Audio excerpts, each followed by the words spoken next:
বিরতির পর স্বাগত।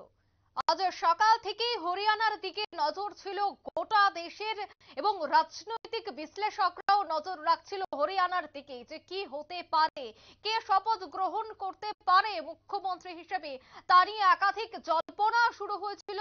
ইতিমধ্যেই হরিয়ানার নতুন মুখ্যমন্ত্রী পদে শপথ নিলেন নয়াব সিং সাইনি। লোকসভা ভোটের আগে জোট সঙ্গী হারালো বিজেপি। সদ্য প্রাক্তন মুখ্যমন্ত্রী মনোহর লাল খট্টরের লোকসভার প্রার্থী হওয়ার একটা জোরালো সম্ভাবনা ইতিমধ্যেই হচ্ছে। সেই বিষয়টা নিয়ে আমি বিস্তারিত জানবো। টেলিফোন লাইনে রয়েছে নিউজ ভ্যানগার্ডের প্রতিনিধি দেবব্রত চক্রবর্তী। দেবব্রত দা, এই মুহূর্তে কি খবর পাচ্ছ? দেখো, একটা কথা তুমি অত্যন্ত সঠিক বলেছো যে লোকসভা ভোটের মুখে জোট সঙ্গী হারালো বিজেপি, যার ফলে হরিয়ানায় রদবদল হয়ে গেল সরকারের। লোকসভা নির্বাচনে আসন সমঝোতা নিয়ে কার্যত দ্বন্দ্ব হয় বিজেপি এবং জোট শরিক জেজেপির মধ্যে।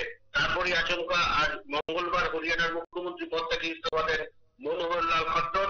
শুধু তাই না, গোটা মন্ত্রিসভাও কিন্তু পদত্যাগ করে। হরিয়ানায় বিজেপি জেজেপির জোট সরকার ছিল, যদিও এই সরকারের সংখ্যাগরিষ্ঠ দল হিসেবেই ছিল বিজেপি। 90টি আসন বিশিষ্ট হরিয়ানা বিধানসভার 40টি আসনেই ছিলেন বিজেপির বিধায়করা। সম্প্রতি লোকসভা নির্বাচনে আসন রফা নিয়ে জেজেপির সঙ্গে বিজেপির বিরোধ বাধে। জেজেপি 10টি লোকসভা আসনের মধ্যে 3টি আসন বিরোধীদের কাছে দাবি করে, যদিও বিজেপি নেতৃত্ব একটির বেশি আসন দিতে নারাজ ছিল। গতকাল তথা সোমবার রাতেও এই বিষয়ে বিজেপির সর্বভারতীয় সভাপতি জেপি নাড্ডার সঙ্গে বৈঠক হয়, কিন্তু জেপি নিজেদের সিদ্ধান্তে অনড় থাকে। তাই হরিয়ানার জোট সরকার ভেঙে দেওয়ার সিদ্ধান্ত নেয় গেরুয়া শিবির। সংখ্যাগরিষ্ঠ দল হওয়ার তারাই ক্ষমতাতে থাকতে এমন সম্ভাবনা কিন্তু ছিল। এদিকে দলের মধ্যে ক্রমশ কোণঠাসা হচ্ছিলেন মনোহর লাল খট্টর। তাই বিজেপি শীর্ষ নেতৃত্ব তাকে হরিয়ানার মুখ্যমন্ত্রী পদ থেকে ইস্তফা দিতে বলেন। সেই মতে এদিন সকালে ইস্তফা দেন খট্টর। রাজ্যপালের কাছে সেই ইস্তফা পত্র দিয়েও আসেন তিনি। এরপরই হরিয়ানার শাসক দল বিজেপির তরফ থেকে ঘোষণা করা হয় আজ মঙ্গলবারই নতুন মুখ্যমন্ত্রীর পদের শপথ গ্রহণ অনুষ্ঠান হবে। সেই অনুযায়ী এদিন বিকেলে হরিয়ানার নতুন মুখ্যমন্ত্রী হিসেবে শপথ নিলেন নয়াব সিং সাইনি। এই ওবিসি নেতা ও কুরুক্ষেত্রের সাংসদকে গত বছর অক্টোবর মাসে হরিয়ানার রাজ্য সভাপতি করে গেরুয়া শিবির। এবার তাই তার কাছে এই রাজ্য চালানোর দায়িত্ব নিল মোদী সহ সরকার।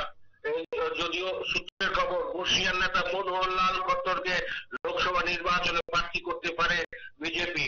সেই দৃষ্টিকোণ থেকে একটা কথা কিন্তু পরিষ্কার, লোকসভা ভোটের মুখে জোট সঙ্গী হারালো বিজেপি। তবে এই যে পরিস্থিতি, এই পরিস্থিতিতে কিন্তু এই জেজেপির সঙ্গে নতুন করে যেন সখ্যতা বজায় রাখা যায়, এর বিষয়ে কিন্তু একটা তোমার আভ্যন্তরীণ প্রচেষ্টা চলছে। সুতরাং এই সুযোগটা কিন্তু বিজেপি লোকসভা ভোটের আগে ছাড়তে চাইবে না অঙ্কিতা। তুমি তবে কি মনে হয় লোকসভার আগে আবারও অপারেশন লোটাস দেখা যাবে হরিয়ানায়? দেখো, এটা কিন্তু একবারে পরিষ্কার হয়ে গেল যে লোকসভা ভোটের মুখে যেভাবে তোমার জোট সঙ্গী হারালো বিজেপি, সেই ক্ষেত্রে কিন্তু এই সম্ভাবনাটা প্রবল, যার ফলে হরিয়ানায় রদবদল হয়ে গেল সরকারে। সুতরাং তুমি যে কথাটা বললেন, এই মুহূর্তে কিন্তু একটা কথা পরিষ্কার যে সেখানে একটা রাজনৈতিক অস্থির পরিবেশ তৈরি হয়েছে।